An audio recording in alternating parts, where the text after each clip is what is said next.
Die verbondsmaal in konteks in deel 3. Joshua gee lewe aan die dooie letter van die wet.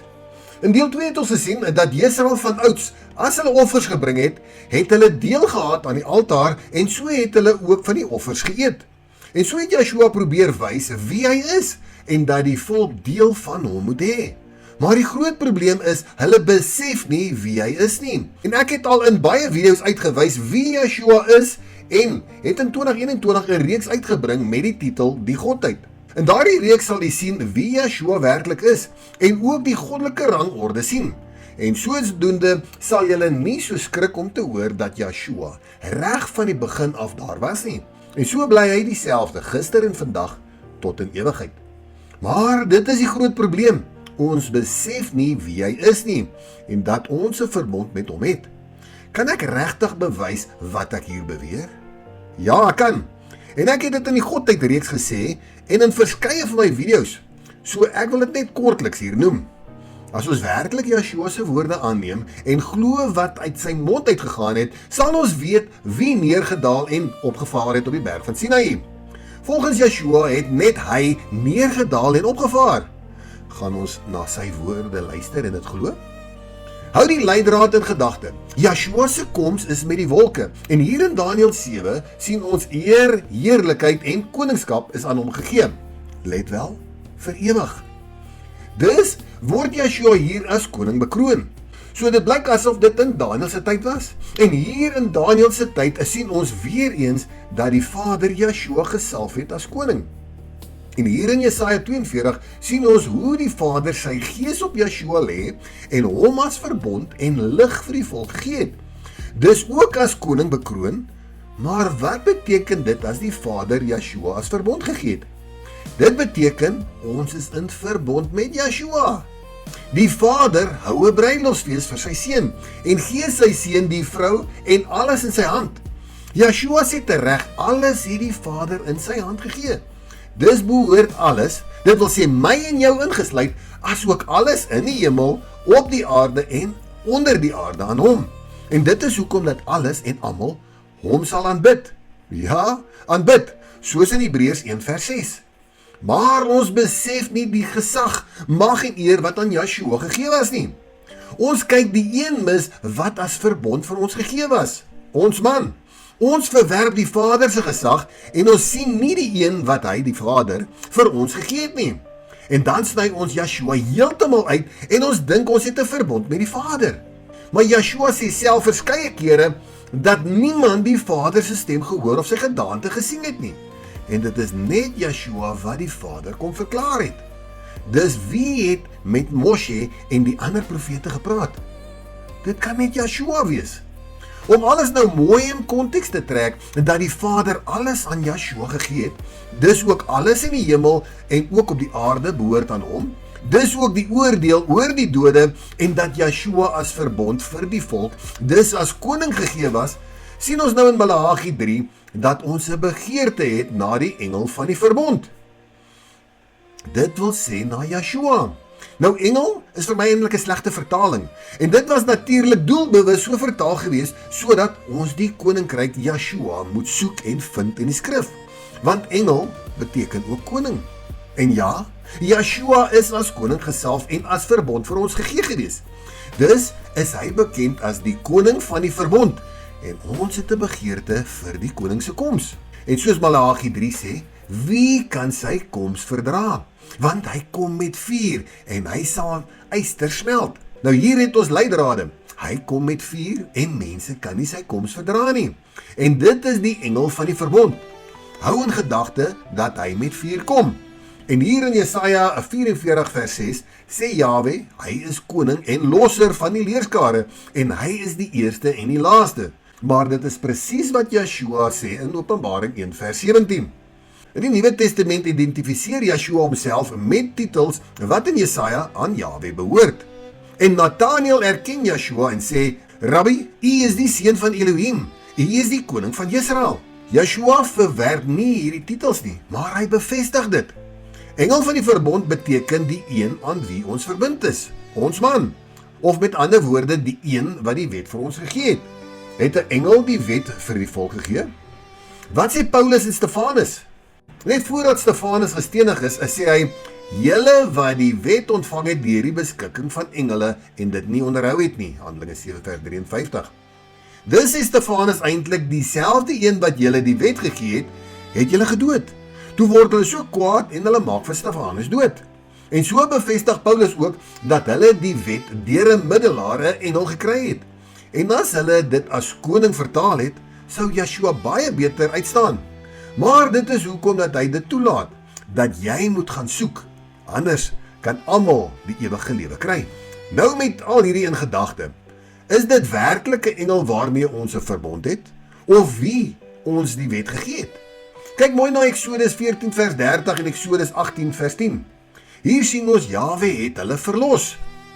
En nou hier in Rigters 2 vers 1 sien ons praat die engel, of met ander woorde die koning van die verbond hier, en hy sê dat hy hulle uit Egipte gelei het, dit wil sê verlos het van die Egiptenare en met hulle 'n verbond gesluit het wat hy nie sal verbreek nie. En hier in Psalm 105 vers 7 tot 8 sien ons Jahwe dink vir ewig aan sy verbond. Maar kyk mooi na vers 7. Jahwe is Elohim en die hele aarde behoort aan hom en hy bring oordeele oor die aarde. Nou 'n vraag. Aan wie is alles gegee? Aan Yeshua. Aan wie is die oordeel gegee? Aan Yeshua. Dieselfde Elohim gister en vandag tot in ewigheid, Hebreërs 13 vers 8.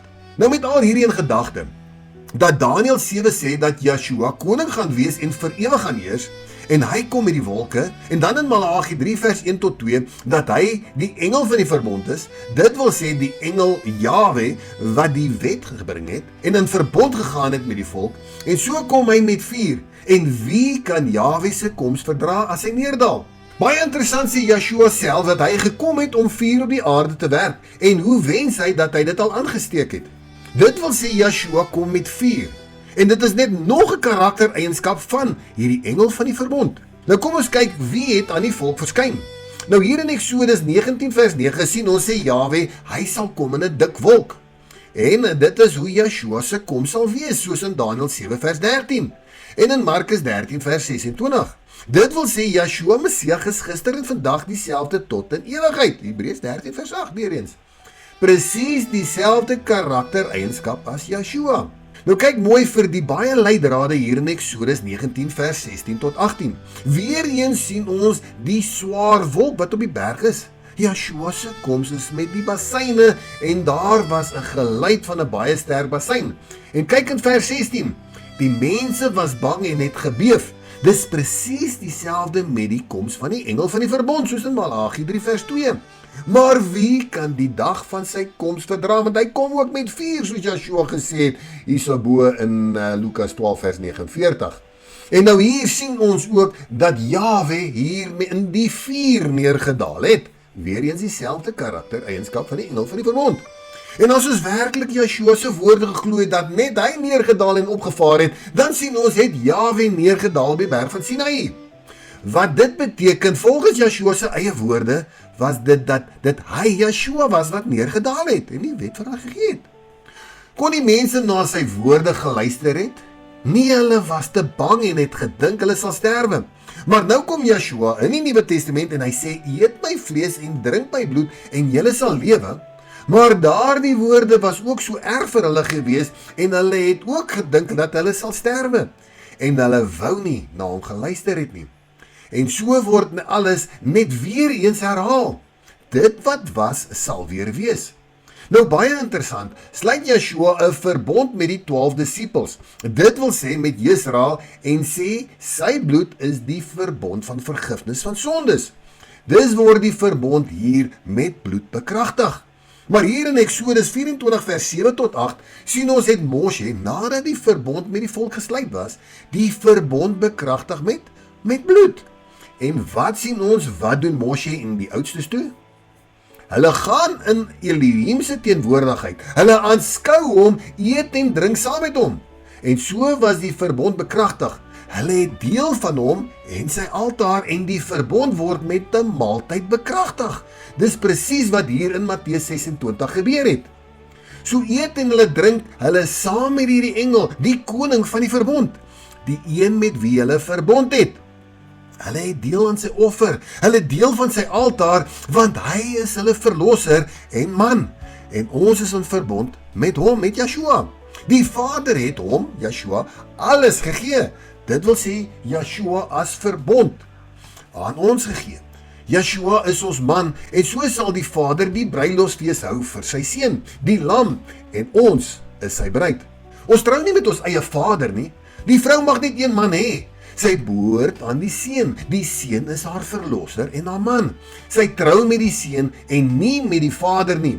Dis is Yeshua ons enigste man waarmee ons 'n intieme verhouding het. Met ander woorde, hy is ons Elohim. Daar is nie 'n ander man wat die Vader aan Israel verbind het nie, behalwe sy uitverkorene in wie hy 'n welbehaag gehad het. En so dien die bruid haar man, en ook haar man se vader, want jy moet ook jou ouers en jou skoonouers eer. Beide ontvang dieselfde eer, of met ander woorde, aanbidding. En omdat Yeshua woning maak in die Vader se huis, val jy as bruid onder die Vader se huis se gesag en onder die Vader se reëls. Dis word beide geëer, soos Josef en Farao in die land van Egipte. Dis moet die bruid weet wie haar man is en met wie sy 'n verbond het. Een word met hom en die Vader. En besef ons dat die Vader hom, Yeshua, die engel van die verbond aan ons gegee het. En al net om weer terug te kom, hierso in Eksodus 24, sien ons het hulle saam met Elohim geëet en gedrink. Kan enige een die Vader aanskou en bly leef? Nee, niemand kan nie. En dit is wat die skrif vir ons uitdruklik sê. Maar hier is hulle in Elohim, Moses en die 70 oudses, en hulle bly leef, want hulle is in sy teenwoordigheid. In wie se teenwoordigheid was hulle? Dit kan nie Yeshua se wees, want nog niemand het die Vader gesien, en dit is wat Yeshua gesê het. So wie het hulle in Eksodus 24 gesien? Dit was Yeshua, die een met wie hulle verbond het, die seun. Nou Paulus het ook gesê, dat die wat van die offers eet, het deel aan die altaar. Die beker van Yeshua is 'n verbondsteken. Dis as jy deel het aan Yeshua se verbond, het jy deel aan sy liggaam, sy dood en sy opstanding. Wanneer jy die beker neem, dan sê jy eintlik, ek aanvaar die versoening wat deur Yeshua se bloed bewerk is. Ek vertrou nie op my eie geregtigheid nie, maar op sy offer. Ek tree in die verbond in wat deur sy bloed bekragtig is. En so sê Paulus ook, dat as ons saam met Yeshua gesterf het, sal ons ook saam met hom lewe. En dit is hoekom valse profete Paulus 'n slang noem, want hulle moet hom diskrediteer, want hulle ken in die eerste plek nie hulle skepper nie. Maar Paulus besef wie Yeshua is, en sien soos wat gesê word, dat ons die Vader in gees en in waarheid moet aanbid.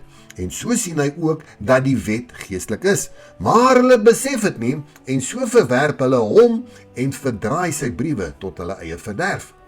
Hoekom hulle eie verderf? Want hulle sien nie die geestelikheid agter die woorde nie. Paulus openbaar Yeshua se goddelikheid beter as die 12 disippels. En hoekom sê hy dat as ons die beker opneem, het ons deel aan Yeshua? Volgens Levitikus 17 vers 11 is die bloed deur Jahwe gegee op die altaar om versoening te doen vir die siel. Die krag was nooit daarin dat mense bloed drink nie, maar dat die bloed voor Jahwe verskyn as versoening. Wanneer Yeshua in Matteus 26 die beker gee en sê, dit is my bloed van die verbond wat vir baie uitgestort word tot vergifnis van sondes, wys hy na sy komende offer. Die beker word die teken dat ons deel kry aan die verbond wat deur sy bloed bekragtig is. Om die beker te neem beteken daarom dat ons vereenselwig met sy dood, sy offer en sy versoening. Soos Paulus leer, kry ons gemeenskap met die bloed van Messias. Ons verklaar dat sy bloed ook vir ons spreek, dat sy offer ook vir ons gebring is en dat ons vertroue nie in onsself lê nie, maar in die versoening wat hy bewerk het. Om sy bloed te drink beteken dus nie noodwendig letterlike bloed drink nie, maar om deel te hê aan die lewe, aan die offer, die verbond en die versoening wat deur sy bloed tot stand gekom het. So bly ons in hom en hy in ons. Nou kom ons kyk hoe gee Yeshua en Paulus lewe aan die letter van die wet ten opsigte van die verbondsmaal. Levitikus 7 gaan oor die lof en die dankoffer. So kom ons kyk nou mooi na vers 1. En dit is die wet van die skuldoffer. Dit is hoogheilig. Op die plek waar hulle die brandoffer slag, moet hulle die skuldoffer slag. En hy moet die bloed rondom teen die altaar uitgooi. Is Yeshua die skuldoffer? Jesaja 53 noem Yeshua uitdrukklik 'n skuldoffer. Een van die duidelikste tekste is Jesaja 53 vers 10. Maar dit het die Vader behaag om hom te verbrysel. Hy het hom krank gemaak as sy siel 'n skuldoffer. Dis die asham gemaak het, sal hy 'n nakroos sien. Die Hebreëse woord hier is presies asham, dieselfde woord wat in Levitikus 5 tot 7 vir die skuldoffer gebruik word. Dit is dus nie net 'n simboliese vergelyking nie, Jesaja gebruik die tegniese offerterm. Wat was die skuldoffer?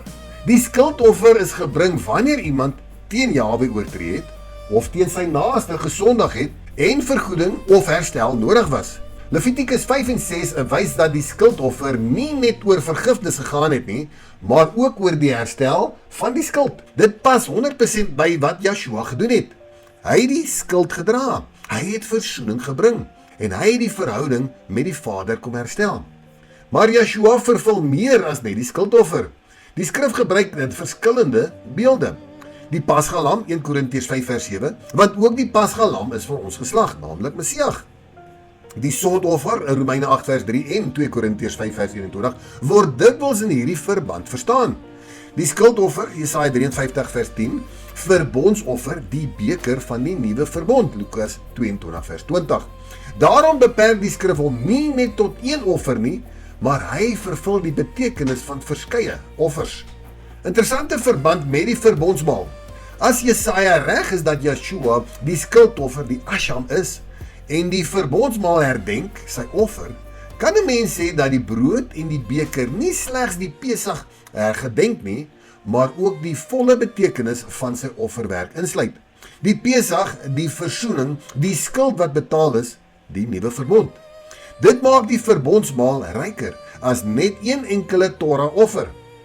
Dis dien ons Yeshua reeds ook hier in Levitikus 7 vers 1 tot 2 en so bevestig Jesaja dat Yeshua die skuldoffer is.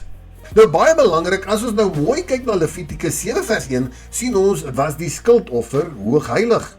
Ons sien ook in Levitikus 7 vers 6, die Hebreëus is Kodesh Kodeshim. Dit wil sê heiligheid, van heilighede of hoogheilig. Yeshua word as heilig beskryf. Lukas 1 vers 35. Daarom sal die heilige wat gebore word, seun van Elohim genoem word. Die Griekse woord is tohagion, die heilige. Handelinge 3 vers 14, Petrus, maar julle het die heilige en regverdige verloon. Handelinge 4 vers 27, teen u heilige kind Yeshua, wat u gesalf het. En in vers 30, deur die naam van u heilige kind Yeshua. Hebreërs 7 vers 26, hier is waarskynlik die sterkste beskrywing. Want so 'n hoëpriester was vir ons gepas, heilig, onskuldig, onbesnet, afgeskeie van die sondaars. Hier word Yeshua beskryf as heilig, onskuldig, vlekkeloos. Dit stem opvallend ooreen met die vereistes vir die offers. Jesaja 53 en die skuldoffer. Soos reeds genoem, sê Jesaja 53 vers 10, as sy siel 'n skuldoffer, asham, gemaak het. Hier word hy met die skuldoffer verbind. Interessante patroon. As jy die tekste langs mekaar plaas, die skuldoffer en dan Yeshua. Die skuldoffer is hoogs heilig, Yeshua die heilige. Sonder gebrek die skuldoffer, Yeshua sonder sonde. Die skuldoffer maak versoening, Yeshua bring ewige versoening. Die asham, Jesaja 53 vers 10, Yeshua is die asham, dit wil sê die skuldoffer. Nou Hebreërs beklemtoon sy vlekkeloosheid. Hebreërs 9 vers 14, Messias wat homself sonder smet aan Elohim geoffer het. Sonder smet sluit aan by die Torah se vereistes dat offers sonder gebrek moes wees. Dis is Yeshua duidelik sigbaar in die skuldoffer van Levitikus 7 vers 1 en 2. En nou gaan ons kyk na die dank en die lofoffer van Levitikus 7 vers 11. En dit is die wet van die dankoffer wat hulle aan Jahwe moet bring. In geval hy dit as 'n lofoffer bring, moet hy by die lofoffer bring ongesuurde koeke met olie gemeng en ongesuurde platkoeke met olie bestryk en fynmeel wat as koeke deurmekaar geroer is, met olie gemeng. Saam met koeke van ongesuurde brood moet hy sy offergawe by sy lofdankoffer bring. Nou hier sien ons dat hulle die lofdankoffer bring van let wel ongesuurde koeke. Wat is ongesuurde koeke? Ongesuurde beteken reeds ongesuurde brode. Dis is die woord bietjie die mekaar, want dit sê eintlik ongesuurde brode koeke. So wat beteken die woord koeke? Die wortelwoord van koeke is Strongse woord H2490 en dit is kalal. Dit beteken properly to bore. Nou as ons kyk na Jesaja 53 vers 5, was Yeshua deurboor gewees. That is by implication to wound. Dis wat met Yeshua gebeur het. Dissolve, figuratively to profane a person, place or thing. Dit wil sê ontheilig. Yeshua, die heilige van Elohim, is deur mense ontheilig. Hy is verneder en as 'n vervloekte behandel, alhoewel hy selfs heilig en sonder sonde gebly het. To break, or once word to begin. Yeshua is die begin. Slyn. Yeshua was vir ons geslag, Openbaring 5 vers 6 en vers 12. Jesaja 53 vers 7. Sorrow. Jesaja 53 vers 3. 'n man van smarte. Yeshua. Stain, wound. Jesaja 53 vers 5. Dis in die lig van die volle betekenis van die lof en dankoffer sien ons 'n treffende heenwyse na Yeshua Messias. Die ongesuurde brode beeld sy sondelose lewe uit, want suurdeeg verwys na sonde. Yeshua alleen was die vlekkelose en die sondelose een. Toe Yeshua die brood neem, dank dit breek en aan sy disippels gee, het hy verklaar, dit is my liggaam wat vir julle gegee word. Die gebreekte brood word daarom 'n kragtige beeld van sy liggaam wat vir ons gebreek is. Jesaja 53 vers 5 beskryf hom as die een wat deurboor, mekolal, van die wortelwoord galal, is ter wille van ons oortredinge. Hy is gewond, deurboor, verneder deur mense, onteer, alhoewel hy selfs die heilige Elohim en sonder sonde gebly het. Hy is ook die man van smarte wat ons krankhede en droefheid gedra het. Hierdeur vervul Yeshua nie slegs een aspek van die Torah nie, maar hy bring die volle betekenis van die lof en dankoffer tot lewe.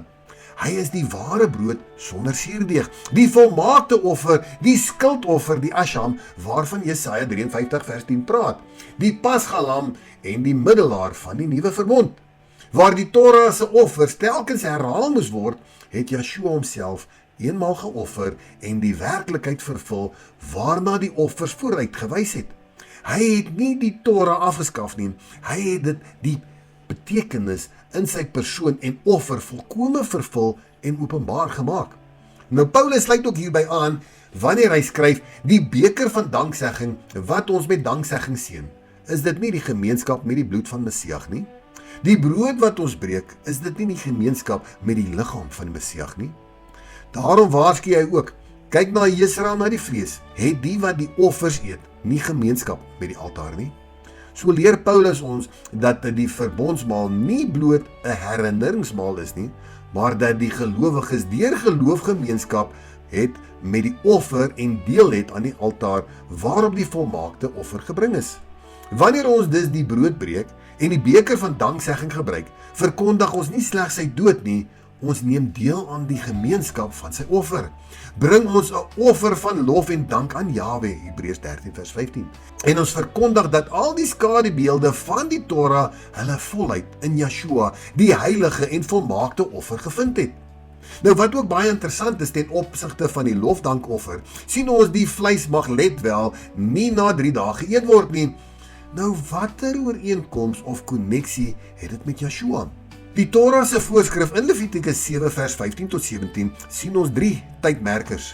Dag 1, die offer word gebring en geëet. Dag 2, by 'n gelofte of vrywillige offer mag die oorblyfsel nog geëet word. Dag 3, wat oorbly mag nie meer geëet word nie, dit moet met vuur verbrand word. Nou Levitikus 7 vers 18, as daar op die 3de dag van die vleis van sy dankoffer geëet word, sal dit nie welgevallig wees nie, dit sal 'n gruwel wees. Die offer moes dus nie aan ontbinding of bederf blootgestel word nie. Dit moes in 'n toestand van heiligheid bly. Yeshua en die 3de dag. Yeshua was in die graf vir 3 dae en 3 nagte, volgens sy eie profesie in Matteus 12 vers 40. Maar hy het nie verder in die graf gebly sodat sy liggaam ontbinding sou sien nie. Dit sluit opvallend aan by Psalm 16 vers 10. Want U sal my siel uit die doderyk nie oorgee nie. U sal nie toelaat dat U heilige verderwing sien nie. Dit wil sê Yeshua sal nie verderwing sien nie. Petrus pas hierdie teks op Yeshua toe in Handelinge 2 vers 27 tot 31. En Paulus doen dieselfde in Handelinge 13 vers 35 tot 37. Hulle argument is dat Yeshua voor ontbinding opgewek is. 'n moontlike tipologiese patroon. As 'n mens Yeshua as vervulling van die offer sien, ontstaan 'n interessante parallel. Soos ek nou uitgewys het, die skuldoffer is hoogheilig, Yeshua die heilige, sonder gebrek en Yeshua was sonder sonde, maak versoening en Yeshua bring versoening. Die Asham, die skuldoffer, Yeshua is die skuldoffer, die Asham. Die fokus in albei gevalle is dat die heilige offer nie aan verderwing oorgelaat word nie. Nou nog 'n interessante verbinding is dat die lofdankoffer, die Toda, was 'n offer van dankbaarheid, gemeenskap en 'n maaltyd in die teenwoordigheid van Jahwe. By die laaste Pasga maaltyd, Yeshua neem die brood, neem die beker, hy gee dank en hy gee homself as die offer. Dus is daar 'n duidelike tema van danksegging, verbondsgemeenskap en gemeenskap met Elohim.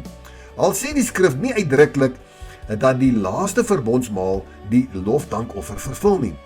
Wanneer ons egter met 'n geestelike oë na die skrif kyk, dan sien ons hoe Yeshua deur die verbondsmaal die volle betekenis daarvan openbaar. Dit wil sê Yeshua gee lewe aan die dooie letter van die wet. Die brood wat hy gebreek het, wys heen na die ongesuurde koeke van Levitikus 7. Soos daardie brood gebreek is hy vir ons liggaamlik gebreek deur boer en geslag. Verder sien ons dat Yeshua ook die skuldoffer van Levitikus 7 volkome vervul het. Sy offer het elke aspek van die wet tot vervulling gebring. Tog het sy liggaam, soos die skrif voorspel het, nie die verderf gesien tydens die 3 dae in die graf nie. Psalm 16 vers 10, Handelinge 2 vers 27 tot 31. Selfs hierin sien ons 'n merkwaardige ooreenkoms met die lofdankoffer waarvan niks oorgehou of aan bederf oorgelaat moes word nie. In Yeshua vind die lofdankoffer dis sy volmaakte en lewende vervulling. Maar ongelukkig is daar mense wat Yeshua se verbondsmaal verag en ontheilig, en so word Yeshua deur hierdie valse profete ontheilig en alles wat hy probeer opbou het hulle afgebreek.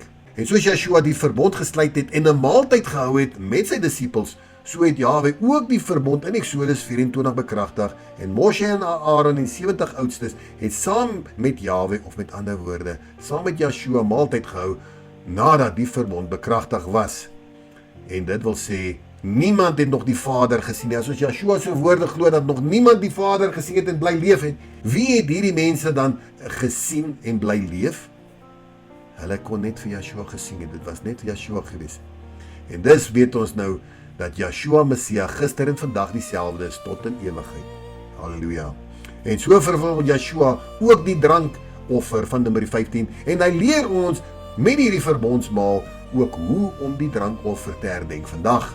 Die offers in Numeri 15 was baie meer as net jaarliks. Numeri 15 is baie besonder en interessant. Daar lees ons dat dit vrywillige offers is, gelofte offers, brandoffers is, en so was dit tydens die feeste van Jahwe gehou gewees. En so moes die spysoffer, die olie en die drankoffer saamgebring word. Dit beteken dat die drankoffers nie met Pesach verbind was nie, maar met baie offers deur die jaar. As Yeshua al hierdie offers vervul, is dit nie vreemd dat ons gemeenskap met hom ook nie tot slegs 1 jaarlikse geleentheid beperk sou wees nie. Dawid self volbring die drankoffer in Psalm 116. Psalm 116 is een van die sterkste Oud-testamentiese gedeeltes wat die lofdankoffer, die verbondsmaal en uiteindelik Yeshua Messia met mekaar verbind. Psalm 116 is 'n persoonlike danklied. Dawid getuig dat Jahwe hom van die dood gered het. Hy begin hier in vers 3 en hy sê, die bande van die dood het my omring. Dit wil sê hy profeteer van die doderyk toe die volk daarin vasgevang was. Dawid was nog nie dood nie, maar hy profeteer, hy sien dit in die gees. En dan later in vers 8, want U het my siel gered van die dood. Wie het die volk se siel uit die doderyk gered? Yeshua. En nou is Dawid oorweldig deur dankbaarheid en dan vra hy in vers 12, wat sal ek Jahwe vergeld vir al sy weldade aan my? En dan kom die antwoord. Die antwoord is nie dat hy Jahwe kan terugbetaal nie. Sy antwoord is aanbidding. En hoe bewys hy sy dankbaarheid aan Yeshua? Psalm 116 vers 13. Ek sal die beker van verlossinge opneem en die naam van Jahwe aanroep. Die beker van verlossinge of redding sal hy opneem. Verlossinge staan in meervoud, H344, Yeshua, wat dui op baie reddingsdade van Yeshua. En so neem hy Yeshua, verlossing aan en roep die naam van Jahwe aan. Die naam wat beteken kyk uit vir die hand, kyk uit vir die spyker. Hy aanvaar Yeshua se offer en hy neem Yeshua se beker, die verbondsmaal aan en hy drink daaruit. Hy vervul sy gelofte. En hier in vers 14 sê hy, my gelofte sal ek aan Jahwe betaal.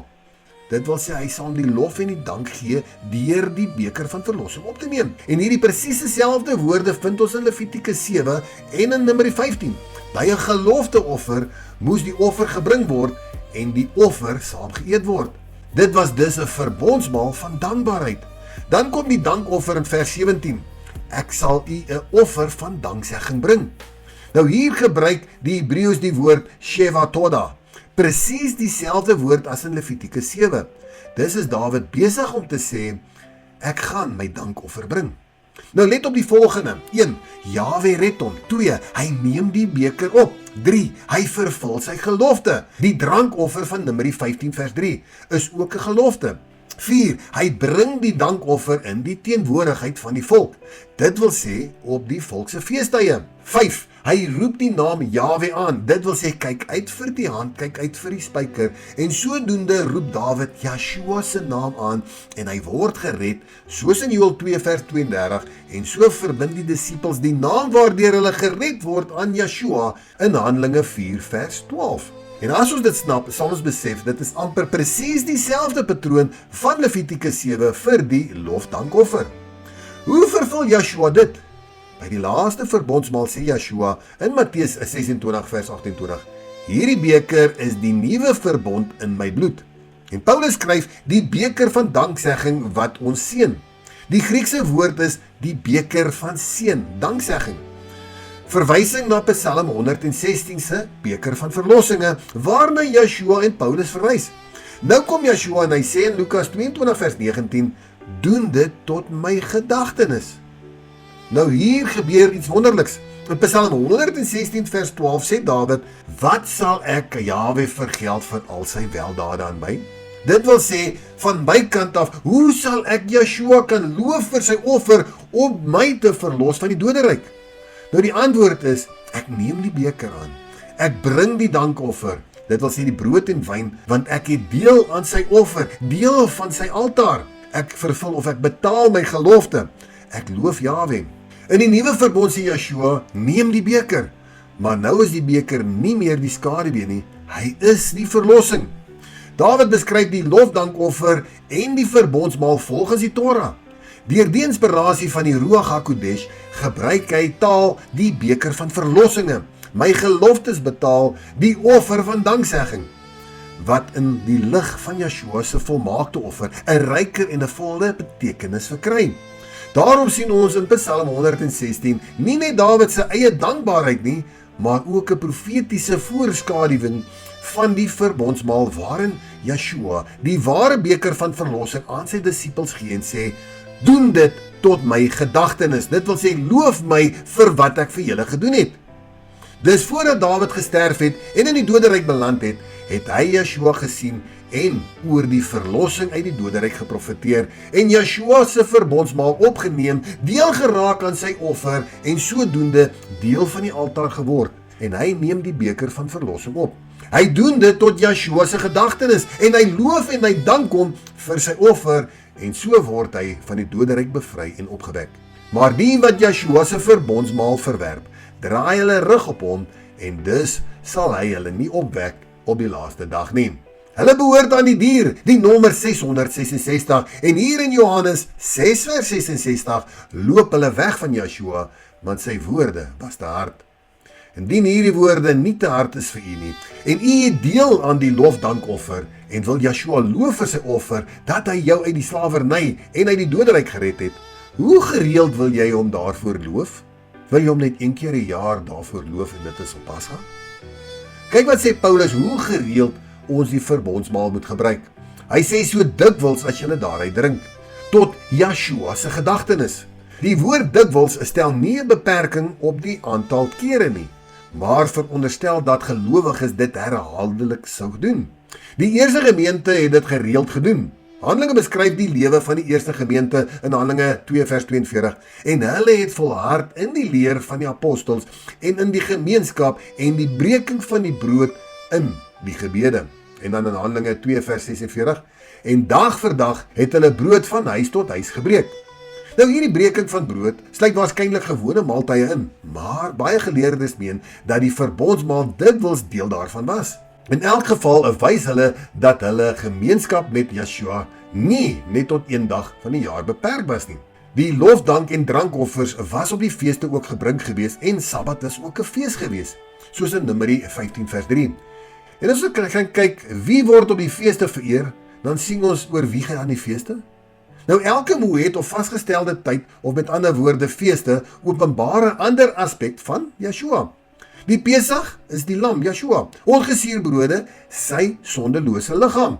Die eerstelinge, Yeshua se opstanding. Shavuot, die uitstorting van die Ruach HaKodesh.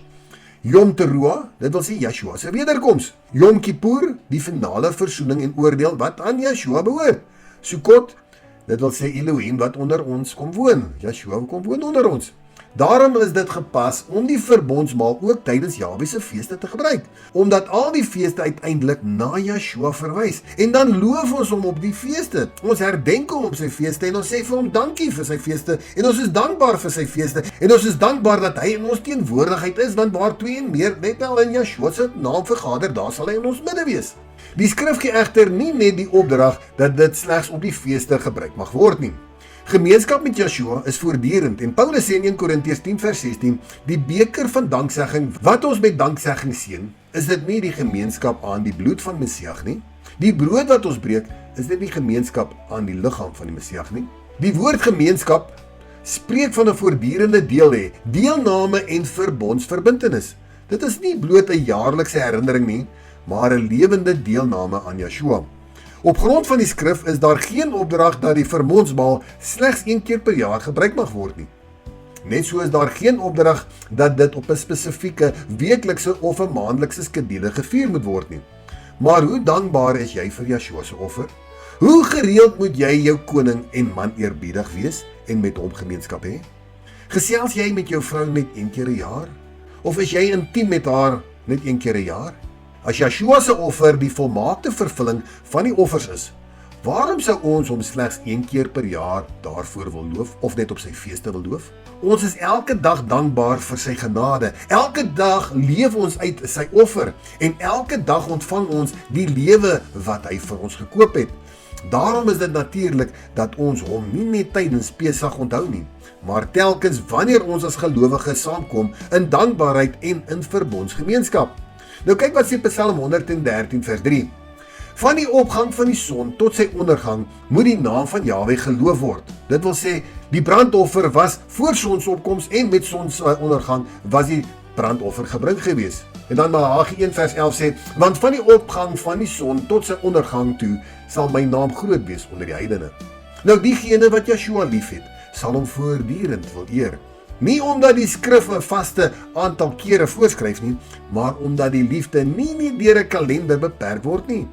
So die lofdankoffer 'n vrywillige uitdrukking van dankbaarheid was, so is die verbondsmaal 'n vreugdevolle uitdrukking van gemeenskap met Yeshua, wat homself eenmaal vir ons geoffer het. Daarom vra die vraag nie, hoe min kan ons die verbondsmaal gebruik nie, maar eerder hoe dikwels verlang ons daarna, om die een te eer wat sy liggaam vir ons laat breek, en sy bloed vir ons laat uitstort het. Dis reeds in die wet, sy lofdankoffer was dit 'n skaduwee na Yeshua, en sy verbondsmaal, en dis sê Yeshua tereg dat die wet en die profete van hom getuig het. Johannes 5 vers 46 en Lukas 24 vers 44. Dis gee Yeshua lewe aan die dooie letter van die wet. Maar mense wat geestelik dood is, wat Yeshua nou net as 'n mens sien, kan maar sê, toets my. En dit wat hulle mag sê, mag dalk oortuigend klink vir baie ongeleerdes in die woord, want een ou versie hier en daar buite konteks lyk reg. Maar as jy die hele geestelike inhoud van die skrif ken, ook Yeshua se goddelikheid, sal jy sien dat wat hulle sê ver van die waarheid is. Daarom is dit noodsaaklik om eers die koning van die koninkryk te soek en te weet wie hy werklik is. Eers dan sal die geregtigheid, die wet en die profete in hulle ware lig verstaan word. Sonder die koning bly die skrif gesluit, maar deur hom gaan die volle konteks en die betekenis daarvan oop. Ken jy jou Skepper? As jy hom ken, sal die skrif vir jou oopgaan en hy sal hom in die skrif aan jou openbaar. Maar die wat hom verag, bespot en as 'n mens sien, sal hom nie in die skrif sien nie, want hy praat deur gelykenisse, want hy wil nie hê hulle moet sien en hulle bekeer en hy hulle genees nie. En dit is hoekom hulle saam met die valse profeet in die poel van vuur gewerp sal word. Vir die wat werklik die waarheid liefhet, staan sterk, moenie julle ore uitleen aan hierdie valse profete wat boekdele van die skrif weggooi nie. Bid, vas en vra Jahwe dat die apartgestelde gees jou in die hele waarheid sal lei. Neem sy offer aan, drink en eet van die altaar, sodat julle saam met hom opgewek sal word en sal lewe.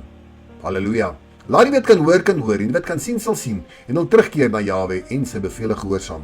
Mag jy 'n geseënde dag hê. Shalom. Yeshua, ons brood, ons wyn, ons verbond. Halleluja.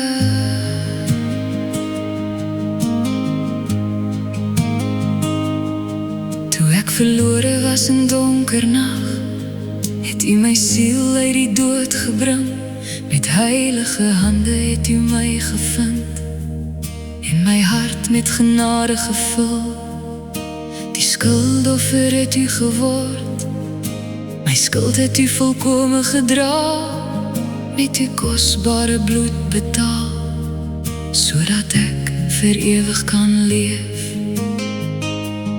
Hoe kan ek U ooit vergoed? Vir liefde so groot, vir genade so diep. Yeshua, U is my lofdankoffer, U is my skuldoffer, die lam sonder gebrek. Ek neem die brood, ek neem die beker, en loof U vir die lewe wat U vir my gekoop het.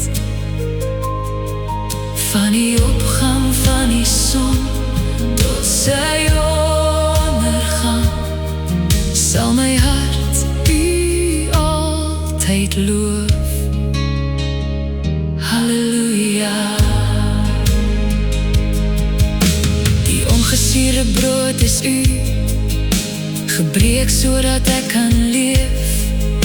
Die beker van verlossing word nou my lied van dank. Ek het deel aan die altaar, deel aan die liefde en krag. U verbond leef in my hart, vir ewig behoort ek aan U. Op elke Sabbat, op elke fees, kom ek weer na die tafel, nie uit gewoonte, maar uit liefde. Ek onthou U liggaam, ek onthou U bloed, my koning, my verlosser, my bruidegom.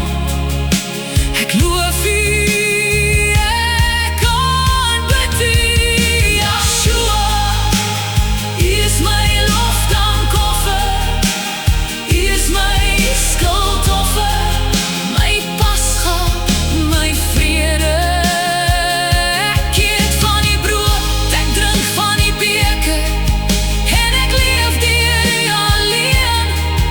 Van die opgang van die son tot sy ondergang, sal U naam verhoog word, vir ewig en altyd.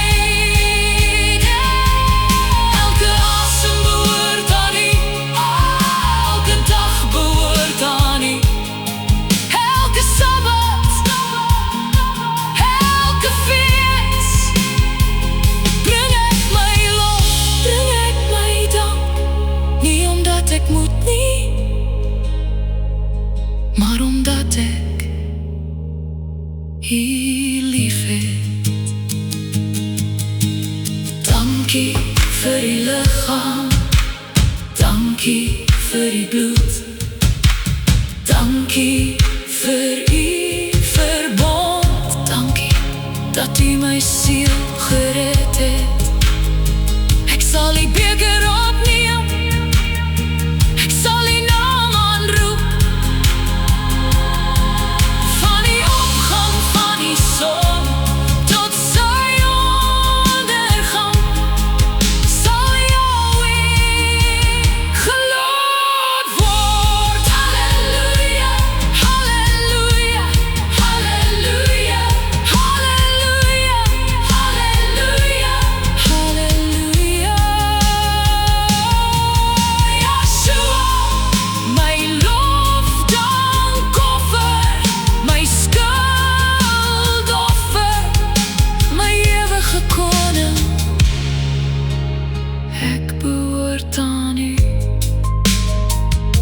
vir ewig.